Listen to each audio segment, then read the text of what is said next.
Before we begin today's video, I want just a couple of minutes of your time, if I can, to talk about something that's really important to me and that I hope is important to you as well. A month and a half ago, I quit my abusive, dead-end office job to work full-time at a community television station, and it has been the coolest, most rewarding experience that I've ever had. Every day, I get to produce television content for people in my local area about issues that they care about. And on top of that, I get to do a lot of cool stuff too, and make a lot of entertaining content as well. But for the last couple of decades, community media in Canada has been under attack and under threat of extinction. The major cable companies, who are obligated to provide financial support to community media outlets, have been failing to do so, using loopholes in the guidelines to skirt around that and redirect that money towards their own private media outlets.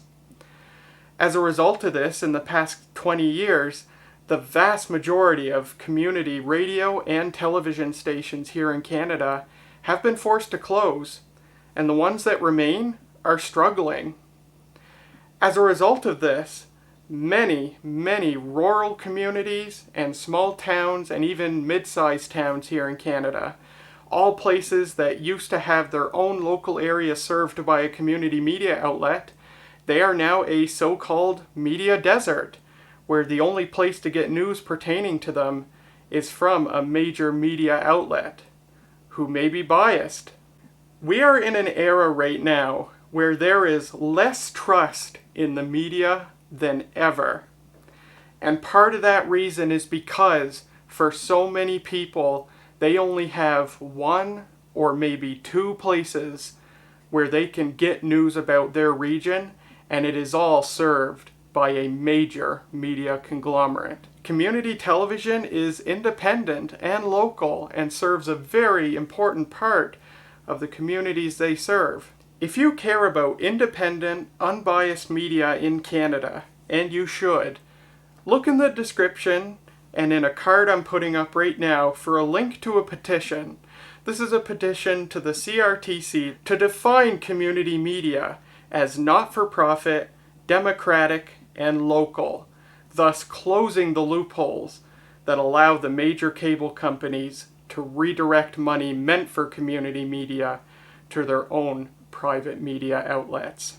If you click the link, you can also read the website. It explains everything much better than I probably have here, and it's nice and easy to read. It's all sectioned off and there's bullet points, so it's easy to read if you struggle with reading long pages of text like I sometimes do. But if this is something that you care about, as it greatly does for me, I really hope that you sign that petition. Thank you. And now, let's look at a really awesome VCR. This is the last VCR video that you guys will have to put up with from me for a little while, but it is one that I have been so excited to make because the VCR we're showing today is one that's literally been a bucket list VCR for me for as long as I've ever had an interest in vintage videotape recorders. This is a Panasonic OmniVision model PV-4760, and it was made in 1987. This is a 4-head, dual azimuth, hi-fi stereo VCR. And when I say that this is a VCR that's always been on my bucket list, I don't necessarily mean this particular model, but rather any model from this generation of Panasonic VCRs. This generation of VCRs that Panasonic built have always been my favorite. And the years Panasonic built VCRs in this style was from about 1983 to 1988. And they were sold not only under the Panasonic brand name, they were rebranded under many brands, Magnavox, Sylvania, General Electric even, all rebranded this generation of Panasonic VCR. And the reason I love this generation of Panasonic VCR so much is it, first of all, it combines a lot of classic 80s VCR styling with a lot of high-end tech at the time. Not only in terms of features, but also in how the VCRs were built. This is very much built like a VCR from the early 90s, despite being several years older than that. At this point, Panasonic were building VCRs that were way ahead of the competition, and that actually came to bite them in the butt in some cases, which I'll talk about in a few minutes. But that's one reason I love these VCRs. Second is they're hella reliable. These are super reliable VCRs, very serviceable as well, and generally, especially mechanically, they're very reliable. There is one common electronic issue they have. It's bad capacitors in the power supply. But that is easy to fix. Just replace the power supply capacitors. I had to do that to this machine. This generation of Panasonic VCRs was when Panasonic started building in switching power supplies. At a time when everyone else was still using linear power supplies, even as late as the mid-90s, for example, Orion was still using a linear power supply. Panasonic started using switching power supplies in some models in the early 80s, and this one has a switching power supply as well. And unfortunately, Panasonic used crap capacitors, in some cases across the entire VCR, but oftentimes it was just the power supply. That's luckily been the case for this VCR. Panasonic used crap capacitors, and on the early units, from, about 1983 to 85 or so, it was actually catastrophic. When those capacitors failed, the power supply, the high frequency circuit would basically go into resonance, and it would blow a bunch of components and basically destroy the power supply, and it would destroy components of the rest of the VCR with it. Very, very bad. Fortunately, by the time they got to this unit, they had built in basically a crowbar circuit into the power supply, so that if it failed in that fashion, basically a fuse would blow before it had a chance to blow all the transistors across the power supply. So oftentimes when you get one of these, and it has the switching power supply, there are two things that'll happen if you plug it in. I don't know if one is more common than the other, but one thing that'll happen is when you plug it in, it just won't work. It'll be completely dead to the world, and you might get a squealing sound coming from the power supply. And then the second scenario, which is what this did when I got it, is it will actually work. This thing actually worked out of the box when I got it, which was super surprising to see. It played a tape and everything right out of the box. But every time the mechanism did something, you could hear the power supply hissing. And so I knew right then that those those capacitors in the power supply had to be replaced immediately. So those are one of the two things that'll happen, and hopefully if you get one of these, you never have the third thing happen, which is you plug it in and the power supply explodes and takes out the VCR itself with it. 12-volt vids actually came across this very model of VCR. He made a video about it. His was completely dead when he plugged it in, and his video shows the disassembly process needed to remove the power supply so you can replace the capacitors, which is awesome. It helped me a lot. Now, unfortunately, his unit, which was made in 1986, and my unit made in 1987, Panasonic must have changed the design a bit between his unit and mine, because my unit had several more steps needed to remove the power supply. For him, it was remove the cover, take off the front panel, remove the front panel PCB, unscrew the main PCB and the front panel PCB come out as one unit, unplug the power supply, unscrew the power supply comes out. While in this unit, it was the same up until removing the front panel PCB and the main PCB, there were more screws in different locations, and then there were more screws in different locations for the power supply, and then there were tabs I had to twist, like little locking tabs that lock the power supply to the PCB. I had to untwist those, and then there were 2 solder points that I had to unsolder in order to free the power supply. They were just grounding points for the power supply. And then I could unplug the power supply and pull it out. So a few more steps, quite a bit more time and complication, but I got it done. As you can see, this guy is working. So yeah, that's really the issue that this generation of Panasonic VCR has, is power supply capacitors. Unless you get one of the few models with a linear power supply, then you might not have that problem. So where was I? Oh yes, that's the second reason that I've always wanted a Panasonic VCR of this generation, is the reliability, save for power supply capacitors, and the performance. And then the third reason is the aesthetics. In particular, if I turn this thing on, this thing has a huge VFD display, and it's 2 colors. There's a lot of green elements and a lot of orange elements. And it's very verbose. Watch what happens if I put in a tape. Look at that. You have a 7-segment portion of the display, actually the largest part of the display. And it says stop. And if I hit play, it says play. And I'll stop it again.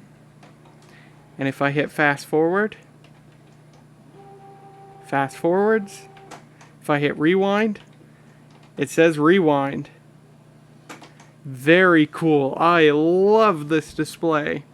Now, funny enough, on units that Panasonic built for other companies like Magnavox, Sylvania, General Electric, this part is yellow, so they had kind of a filter over it, which actually looks really cool. But for Panasonic's own units that they sold under their own name, it's green and orange. Either way you have it, I think it looks beautiful. This is one of my favorite displays on a VCR. I love it. Hit eject. And power off. And the clock actually dims a little bit when you power off, which is very nice. So yeah, those are the reasons I've always wanted a Panasonic VCR of this generation.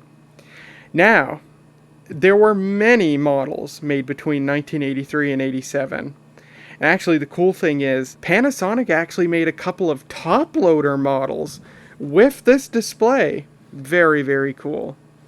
And yeah, it's just an awesome, awesome VCR. So there were many models of this generation of Panasonic VCR that are of this style, and I would have been happy with any of them, but as luck would have it, I obtained probably one of the best models of this generation. Because it's 4-head, dual azimuth, and hi-fi stereo, so that's pretty sweet. But also, this VCR was kind of partially made for the home theater market. Check this out. I'll turn it on here. Look at that. This thing has VU meters for the stereo audio. You've got LED bar graphs on either side, and you can see little markings on them for the dB value. How cool is that? I've never seen a VCR like this until I got this, except in pictures on the internet, you know. And if I put my tape in and play it,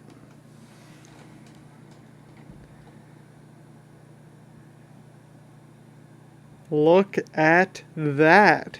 How cool is that? Hold on, let me turn off the overhead light here. Is that sweet or what?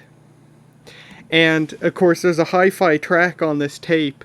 If there's a linear audio track, it still works, but the hi-fi won't light up and the L and the R won't light up because it's mono, right? But both of the VU meters still work. Is that not the coolest thing ever? And you can see after 0 dB, the meters are red. How many ordinary VHS VCRs have a VU meter on them? That is so, so cool. And kind of a neat feature of this VCR is you can force it to play the linear audio track if you want. Behind this panel, which I just swung down, there's a bunch of buttons. One of them is audio out. And if I press it, it's still playing the hi-fi track, but only the left channel now. And it is playing it out both stereo channels, so you're not going to have just one speaker working on your stereo TV, which is nice. If I press it again, same thing, but for the right channel. And if I press it again, we are now listening to the linear audio. And I press it again, and now we're listening to the hi-fi stereo. Very, very cool. What a cool aesthetic.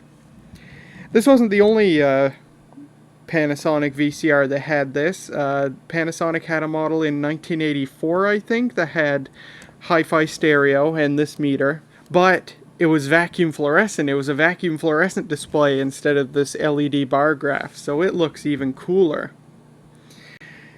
Now, unfortunately, I talked about how this VCR would appeal to the buyer with a home theater system. Unfortunately, this VCR lacks one feature that sells it just short of being classified as a true home theater VCR, and that's that it doesn't have manual level control. When you record on this thing, it's automatic level control like any VCR. So technically, this VU meter is useless. It serves no practical purpose because what's it matter, you know, what the levels are if you can't change them while you're recording. And this does work while you're recording, by the way. But it's not really useful except to show you that something is coming through on the audio. So it's useful for that, I guess. Also, it's nice to see when hi-fi turns on and off. So yeah, no manual level control, which means this really isn't a home theater VCR, but it's still really cool. Now, Panasonic sold one model higher end than this, and it specifically was for connection to a home theater system. Or actually, it was really sold as the home theater system, as like the central point. It was exactly like this, but it has a speaker amplifier on the back. It actually has the spring terminals that you can plug wired speakers into. And it has a little amplifier, like a stereo amplifier would have, to drive speakers directly. So that model, which I forget the model name, it was PV-5000 something, I think, that actually could serve as the central point of a home theater system. And then you could plug your stereo system or whatever into the AV input. But this one doesn't have that. This was the next model down. But still, what a cool look with that LED VU meter. You don't see very many VCRs like this unless you go to the prosumer stuff. Very, very cool. So how did I obtain this VCR? I actually bought this on shopgoodwill.com. Or actually, I should be more specific. My mom bought this on shopgoodwill.com for me for my birthday. I had my 28th birthday about a month and a half ago.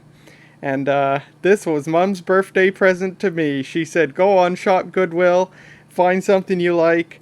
I linked her to this. She rolled her eyes. She put a bid on it. She got it for the starting bid. I think it was $14 after shipping. For this thing. So really, really lucky buy. And the fact that all I had to do to get this working was replace those power supply capacitors. This is one of the luckiest VCR finds that I've ever had. I'm so happy to have this. Now, aside from the power supply capacitors, there were a couple of other issues I had to solve. One was that the pinch roller in this thing is not in good shape. It is not very rubbery. It's not as bad as a Hitachi, but it's getting pretty close. It was bad enough that if I do a reverse search, the tape would ride down. And on a really crappy thin tape, it would ride down the pinch roller enough so that the tape would start rubbing against the bottom of the chassis and crinkling. Not very good. I put rubber renew to the pinch roller. It helped a little, but not enough.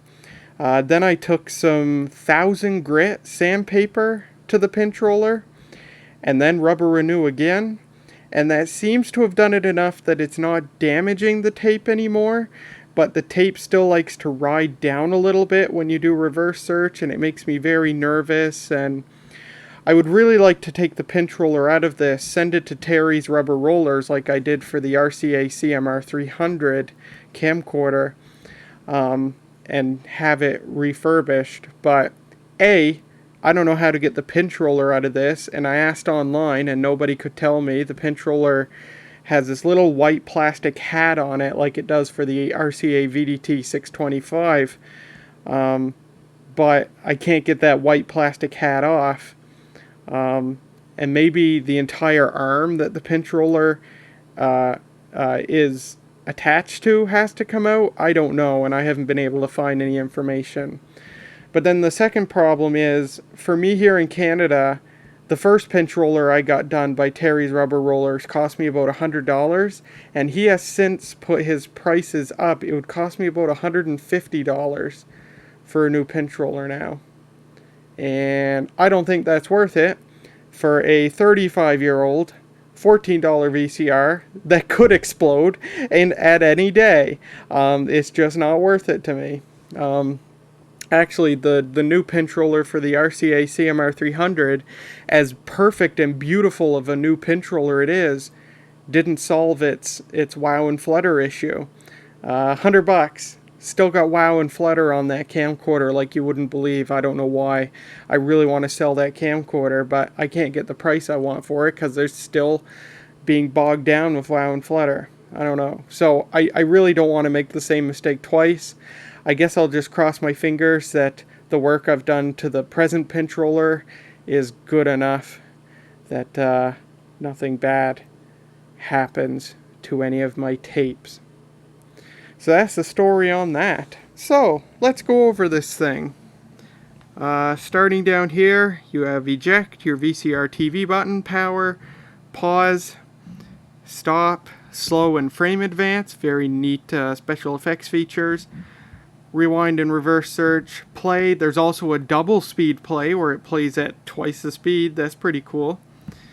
Fast forward and forward search, and your record button. And another kind of special feature, a very new feature at the time this VCR was built, it's capable of multi-channel television sound, or MTS stereo. Which was a way of transmitting stereo sound over an otherwise ordinary broadcast television signal, like what you'd pick up on your antenna. Kind of like what FM stereo was for FM, MTS was for broadcast television. Anyway, the cable tuner in this thing is capable of decoding MTS sound and outputting a stereo signal to your TV or monitor. Very, very cool. And it says digital quartz tuning HQ. I'll begin at the right here. You've got your channel up and down buttons, and look at this. Look at how worn these two buttons are. Yet none of the other buttons are worn like that. So this thing, the original owner must have used this thing primarily for its MTS cable tuner, perhaps. Because those buttons, look how worn they are. You can't even see the up and down anymore. Very interesting. Your counter reset and counter memory. Counter memory makes it so that when you're rewinding, it stops at 0. Now over here, you have a OTR button, one touch recording. And that's just a way to quickly start recording for a predetermined period of time. Press it, and OTR length appears on the display. Press it again. Oops. You have 30 minutes and it begins recording. Press it again, an hour, and keep pressing it to increase in 30-minute increments. And when you stop, it'll record for that amount of time and then shut off. Very nice. If you want to cancel, press OTR and standby together and it shuts off. I'll turn it back on here. Now, in addition to just OTR, this thing actually has kind of an enhanced version of OTR, which the Sanyo Bill Sony I showed in the last VCR video had as well. So what this enhanced version of OTR allows is for you to set how long to record, but then when to start recording.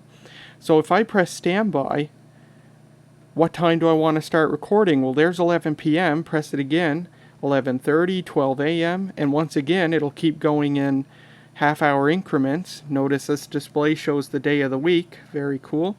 And then I press OTR. And there, it'll start recording at 1:30 a.m. and record for 1 hour. And now it's ready to go. Very, very cool. And notice right here it says standby. So it's all set to go, and I can turn the power off, and it is still in standby mode. It will begin recording at 1:30 a.m. If I want to cancel, press both buttons together again, and it cancels it. Very, very nice feature. If I once again open up this little cover, there's quite a few things going on here. I'll start over here. First of all, this thing has a headphone jack, another testament that this VCR was marketed towards the hi-fi enthusiast. It is stereo, and so that's very cool, and you get a volume level for the headphone jack. Very, very nice. This would have been handy if perhaps you bought this at the time, but you didn't yet have a stereo-capable TV. You didn't have a stereo system to hook up to the AV output. You could perhaps plug some stereo headphones in and get your stereo sound that way. Over here we have our input, the AV input on the back, the cable tuner, or this audio 2-channel function, which is really cool. So what is that? Well, when you turn this switch to audio 2-channel, it uses the cable tuner for the video and the AV input for the audio. And the reason for this is because back in the day, it's not a thing anymore, but back in the day, if there was a big event happening on television, let's say the Super Bowl, and you lived in a big enough city to be able to do this, you might have wanted to watch the Super Bowl, and you might have tuned into it over the air, or you might have watched it on your cable service. But perhaps your local TV station or your cable service only provided mono audio. Well, if a big, expensive, fabulous event like the Super Bowl was happening, your local newspaper might have said, hey, if you want to watch the Super Bowl, tune to this channel and turn your radio to this frequency, and stereo audio of the Super Bowl or whatever would come in through the radio station. So if you had a stereo capable television system or just a hi-fi audio system with an FM stereo tuner, you could watch the Super Bowl on TV and get high quality stereo audio for the Super Bowl through your FM stereo tuner. Super cool. So what this audio 2-channel does is it uses the cable tuner for the video and then uses the AV input for the audio. And so what you would do is run the line output of your FM stereo tuner into this thing's AV input, and then you could either use the AV output to get video and stereo sound to your stereo capable TV, or you could record your Super Bowl program with stereo sound using the audio from a local FM radio station. How wild is that? I had heard of this before, never knew there was ever a VCR that had this feature. Very cool. Another function of the multi-channel television sound that we talked about earlier was it didn't necessarily have to carry stereo sound, it could also carry a second audio program. For example, an alternative language that you could watch your TV program in. And this VCR's cable tuner is capable of selecting a secondary audio program. 2 of them actually. So you have this switch, main, second audio program 1, or second audio program 2. Very cool. The mono button is for viewing or recording a signal off of the cable tuner. If you're receiving an MTS stereo television broadcast, you can press the mono button to basically turn off the MTS and just make it a normal mono broadcast reception. The reason you might want to do that is because MTS stereo, like FM stereo, requires a really good signal strength for it to work. If your signal reception is weak, the MTS might be kicking in and out, and you can hear it switching between the MTS stereo and the mono, and it might be annoying. So you can just force it to mono using that button. Audio out, we already talked about that. That's switching between the hi-fi and linear audio when watching a tape. And then you've got buttons here for setting the clock and programming a timer. Now, this VCR actually has an on-screen display. However, by default, you never see it, and I can't activate it because I don't have the remote. To activate the on-screen display, you need to use the remote. And when you're programming a timer recording, it makes it much easier if you can use the on-screen display. But I can't do that because I don't have the remote. Now, with that said, you can still program this thing without the on-screen display right from the front panel, like any VCR of this age or older. It's quite easy. Hit the program button. You can store up to 8 programs. So here's program 1. I actually already programmed this. I programmed it to record for 15 minutes, which you can adjust with the length button there. And then the start time with the start up and down buttons. You can hold it to advance it faster. Which channel you're going to be recording.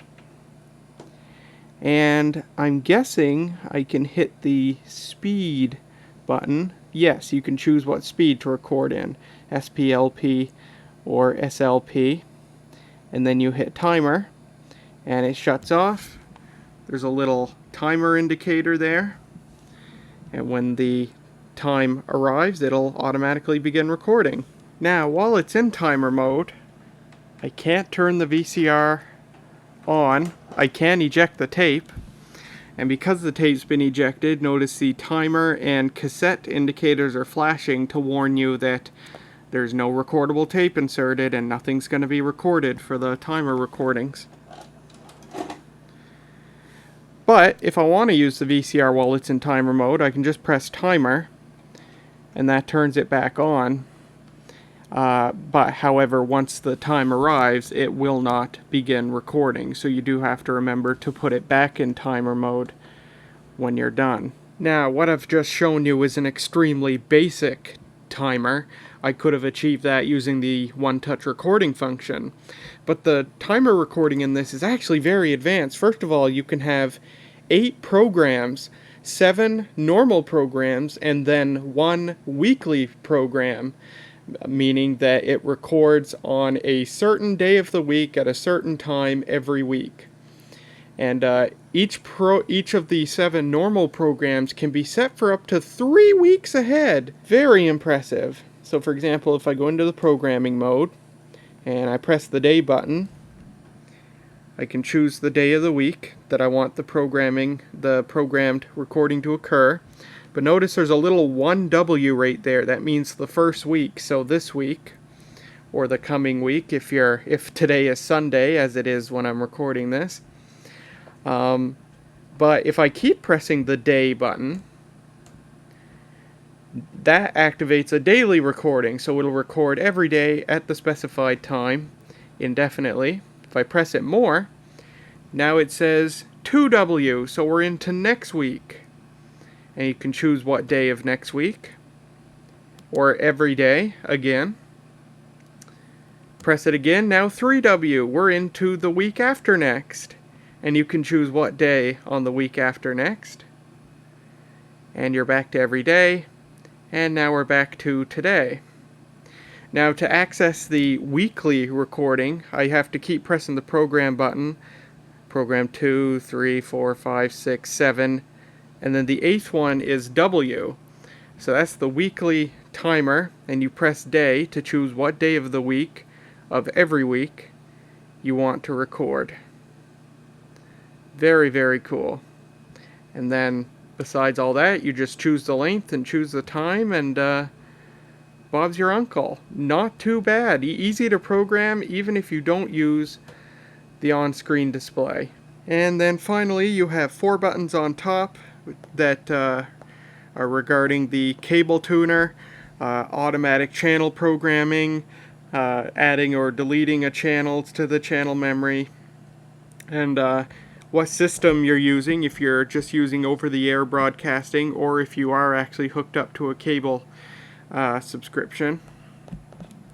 And then 2 controls on the bottom, your speed button and your tracking. This is manual tracking, however it is electronic, and it always resets to its default middle position when you insert a tape. And if you adjust it from that middle position, it stays there until the tape is ejected.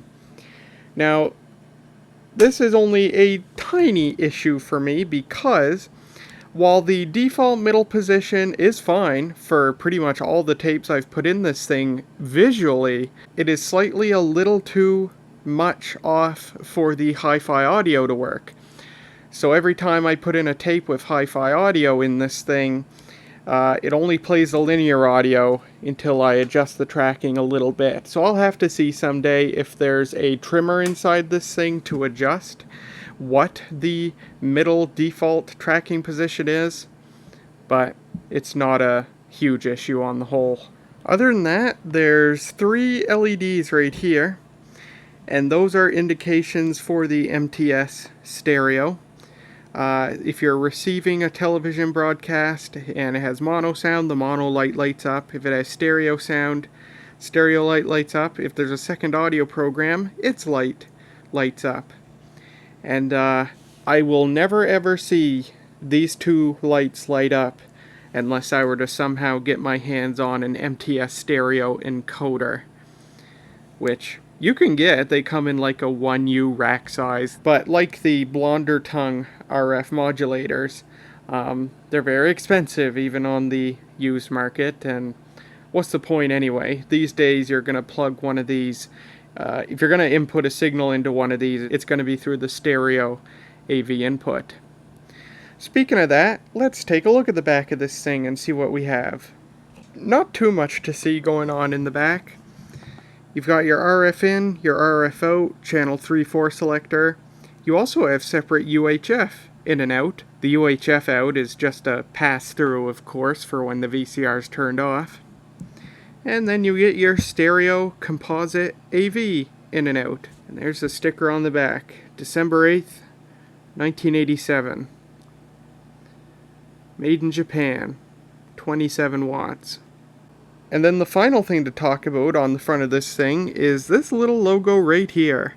High-Tech 4. It's a cool looking logo, but it's also a really useful logo when you're trying to figure out Panasonic VCRs of this generation. So at this time, Panasonic had kind of a neat system in how the various models of their VCRs, and there were many, were branded. 2-head models just didn't have this logo. 4-head models had a logo that just said Tech 4, which is funny because Tech 4 was the name for the fuel-injected version of General Motors' Iron Duke engine, and the logo even looks similar, so that's kind of funny. But the 4-head models said Tech 4. The 4-head dual azimuth models, like this one, say High-Tech 4. So that's a way to determine what the head configuration of a Panasonic VCR of this generation is. And then finally, Panasonic did sell some 3-head VCRs, including of this generation. And those say Tech 3 on them. 3-head VCRs were basically 2-head VCRs, but with a 3rd head nestled up against one of the other 2 heads in a quasi-dual azimuth configuration to help out with special effects such as pause, forward search, reverse search, stuff like that. So you get the special effects of a 4-head VCR, but without the enhanced recording and playback quality of the 4-head VCR, so it was kind of a compromise that way. We are now in my bedroom where I have this hooked up to the Sony CVM1271 video monitor. And the reason I have this set up in my bedroom is because I've been wanting to try and get into watching films, specifically classic films. Something that people generally don't know about me and are always dumbfounded when they find out is that I'm not a movie watcher. I've actually watched very few films in my entire life. And it's not because I was raised by some weirdo hippies, it's just because I was the weirdo and simply never had an interest in watching movies.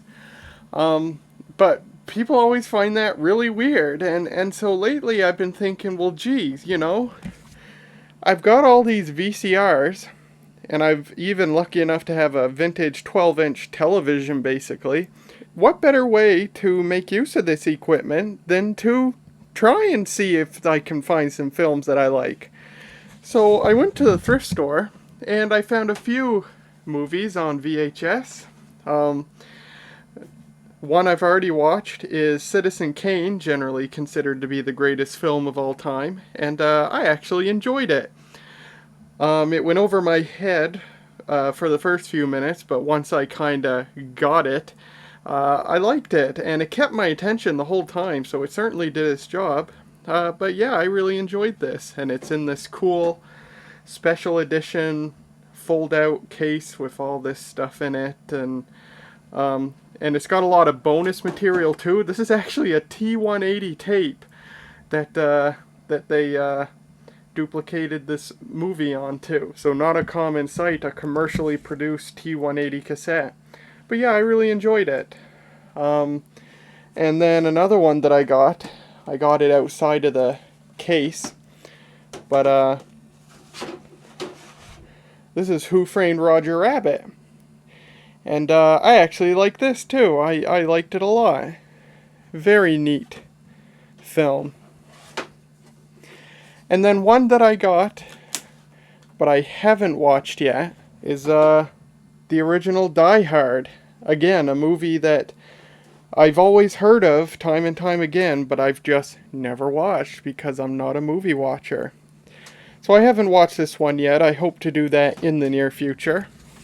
But let's demonstrate this thing. I have here Canada, A People's History. I got this in a box of tapes from the TV station. 20-minute tape, SP recording, commercially produced tape. So we'll use this to demonstrate the unit.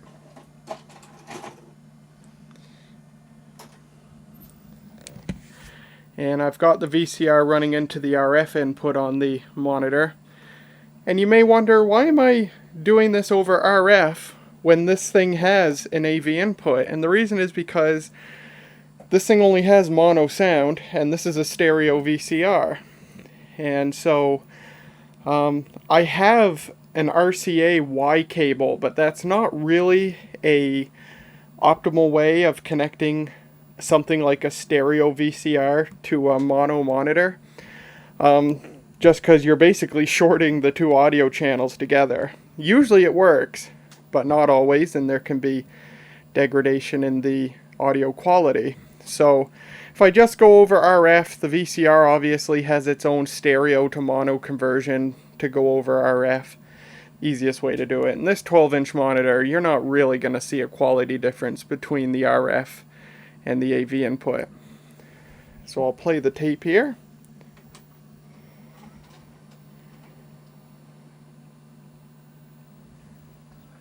And there it is.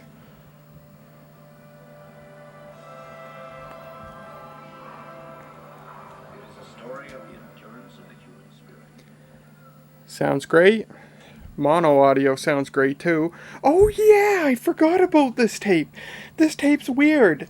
They recorded it with hi-fi stereo, but only with the left channel working. Which is kind of dumb, because if you had a hi-fi system or a stereo television and you were watching this tape, you were only getting sound on the left side of the room. Which is kind of dumb. So with this particular tape, this is where the audio select feature comes in. I press it, And now I'm listening to just the left channel of the hi-fi stereo, but it's coming out both of the stereo outputs of the VCR. Very nice. But there we go. Beautiful picture. This thing really, really does look great.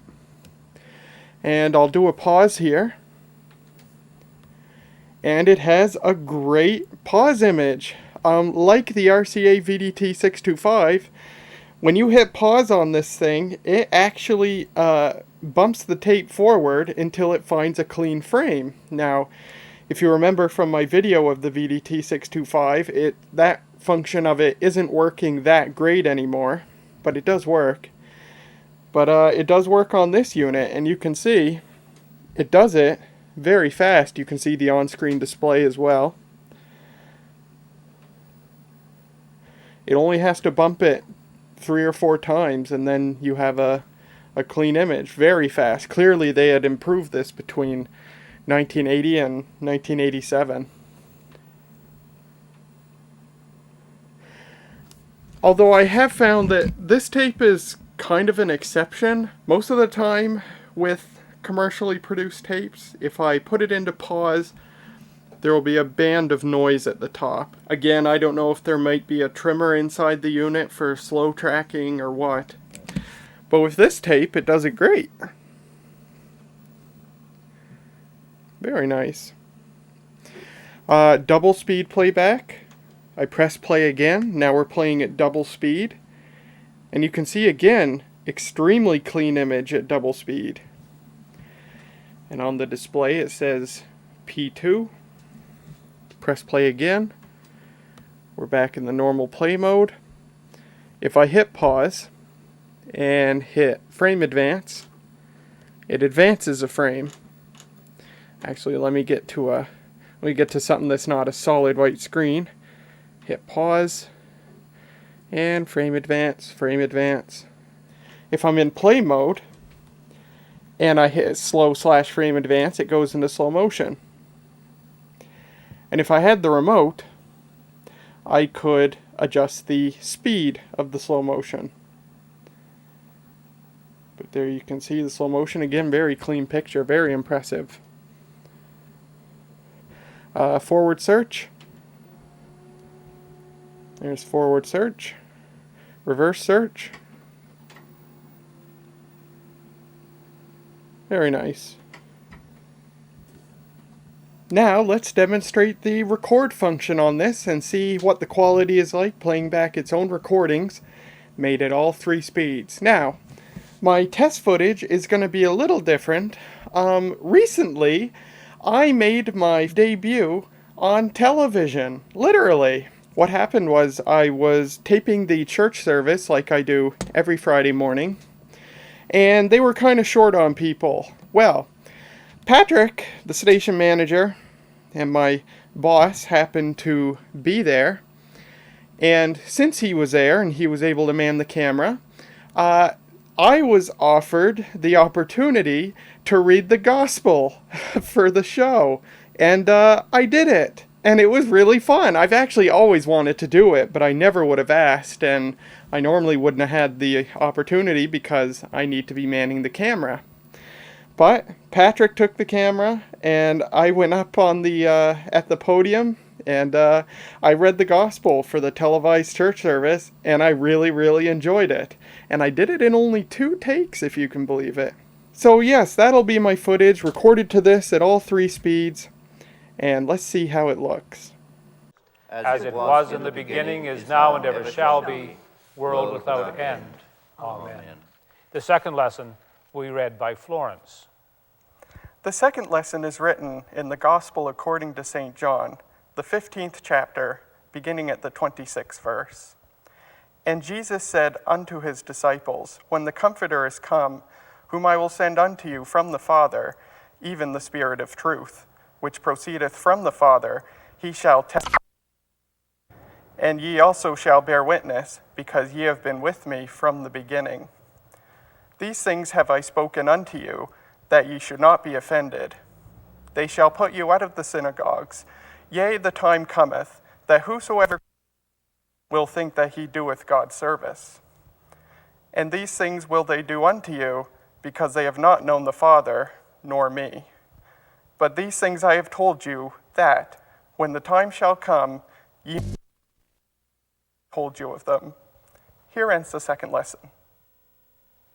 Blessed be the Lord God of Israel, for he hath visited and redeemed his people, and hath raised up... And I just want to show you how the special effects are on its own recordings. Here's a pause.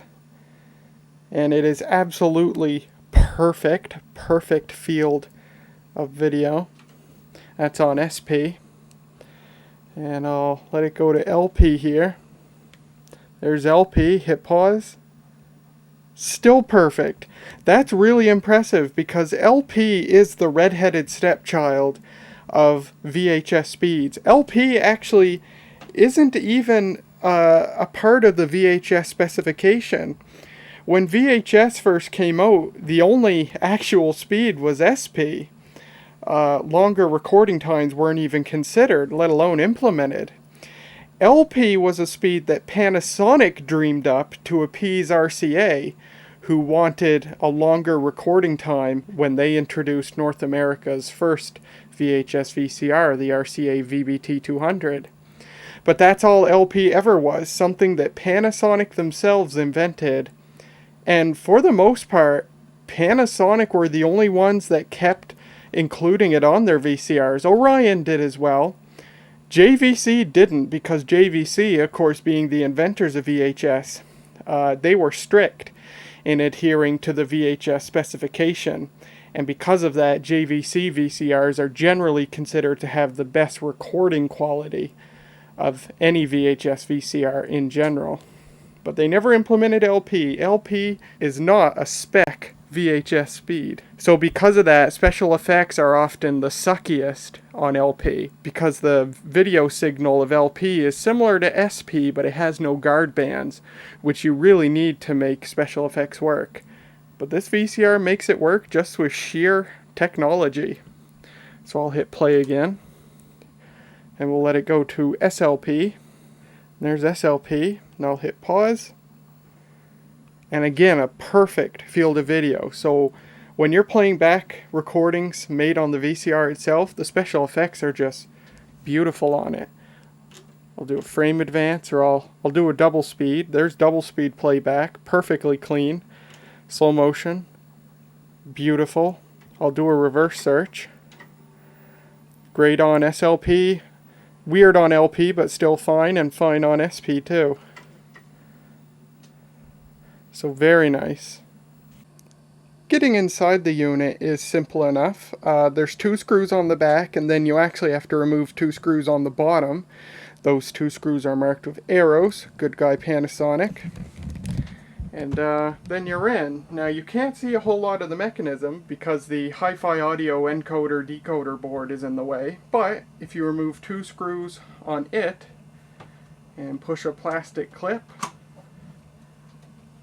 it folds out of the way just like that, and you can operate the VCR like this. So not bad for serviceability. And there's the mechanism. We can see 2 dual azimuth heads, so those are your 4 video heads in a dual azimuth configuration, and then your 2 hi-fi audio heads. Gear idler, and something kind of interesting. Now, lubricating a VCR mechanism with grease, whether it be lithium grease or moly grease, it's always a good idea. However, this is actually the first VCR I've ever seen where the mechanism actually had to be lubricated. When I got this thing, the loading and unloading was very labored on this, and it would do it in kind of a choppy fashion, and it didn't look or sound good, and it was because the original grease had dried up. I re-lubed it, and now it's great, super smooth operating, as you've been able to probably hear, because you can't hear anything. This thing is super smooth and quiet in its operation. But yeah, first VCR I've ever seen where it was actually imperative to lubricate the mechanism. It was really gummed up. But there's the stuff. We'll put in a tape here. And I'll hit play.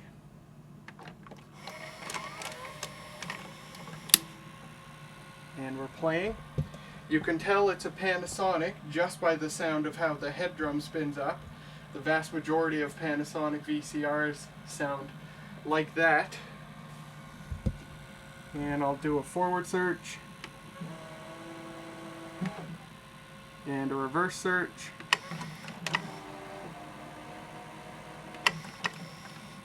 Double speed play. And I'll hit stop.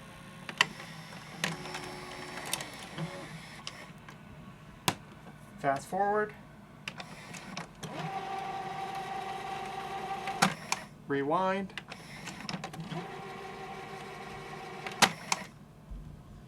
And notice, good spin down on that head drum. Notice that of course it's old enough that it's not a quick play system wherein it keeps the tape loaded around the head drum all the time. This doesn't do that, and I like that. I think it's better for the tape. And I'll eject. And there you go.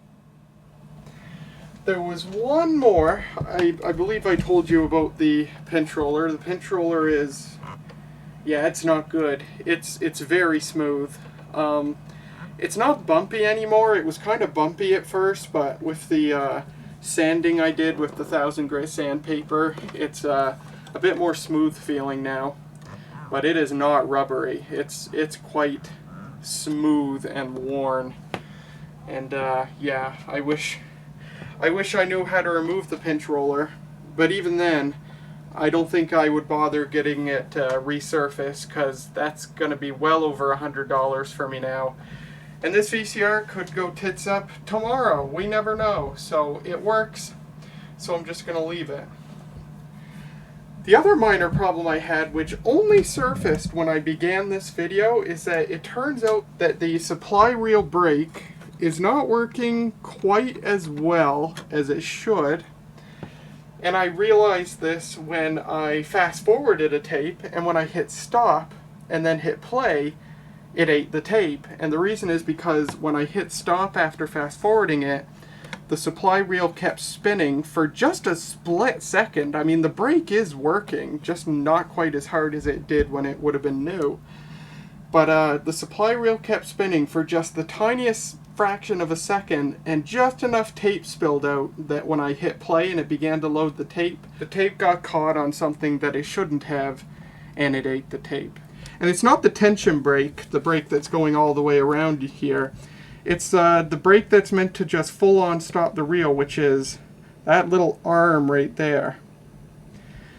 I took some Q-tips and I took some alcohol. I don't know if this was the right thing to do, but I took some alcohol, cleaned that brake. A lot of black stuff came off. That might have been just the braking material. Maybe it's rubber and the rubber's degrading. I don't know. But whatever I did, it worked well enough that it seems to not be doing that anymore.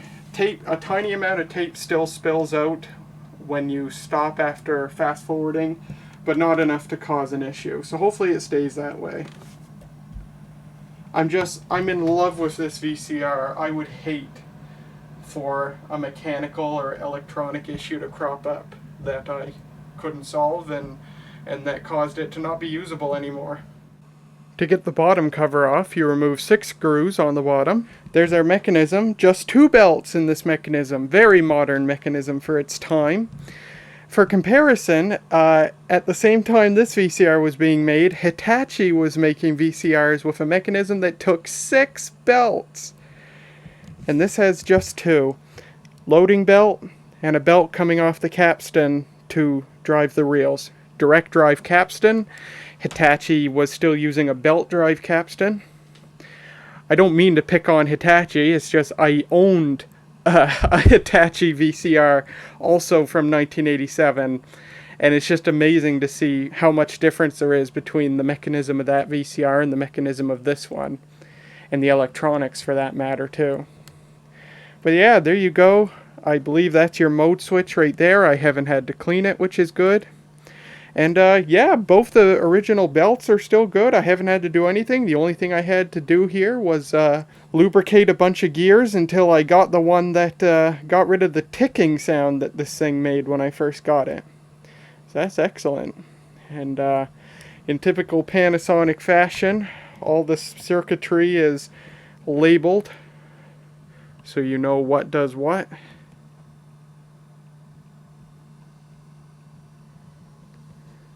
Yeah, there you go. I've got a tape in it. I'll hit play.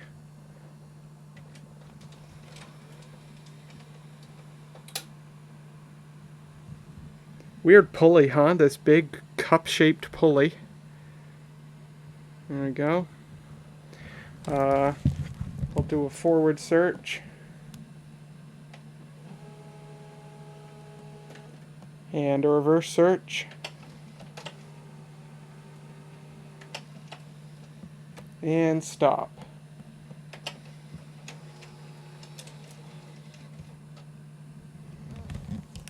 And there you go. Well, that, my friends, is all there is to show of the Panasonic PV-4760 VHS VCR from 1987.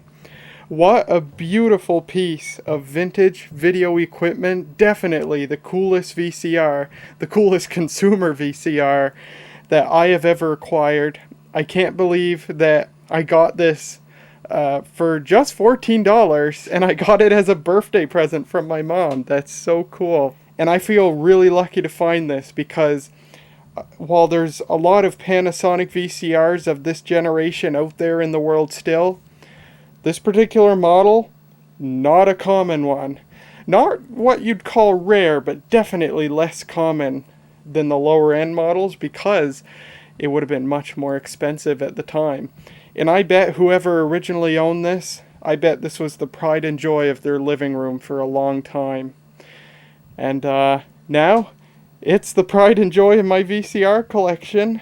And yeah, I am enjoying it and will continue to enjoy it in this little bedroom setup I've got going on. And hopefully I get to enjoy many, many films to come on VHS on this VCR. And I hope it keeps working for me for a long time because I really love this thing. What a cool VCR. So there you go. Thank you so much for watching. I do hope you enjoyed. Also a big thanks to my Patreon supporters. Their support helps me to find and fix cool old things that I get to show on this channel. And to the rest of you, I really appreciate your viewership. This is the last VCR video you'll have to endure from me for a while at least. And I'll be moving on to other topics. So there you go. Thank you. And I'll see you in the next video. The second lesson is written in the Gospel according to St. John, the 15th chapter, beginning at the 26th verse. And Jesus said unto his disciples, When the Comforter is come, whom I will send unto you. I should pray this. I'm going to keep reading so I can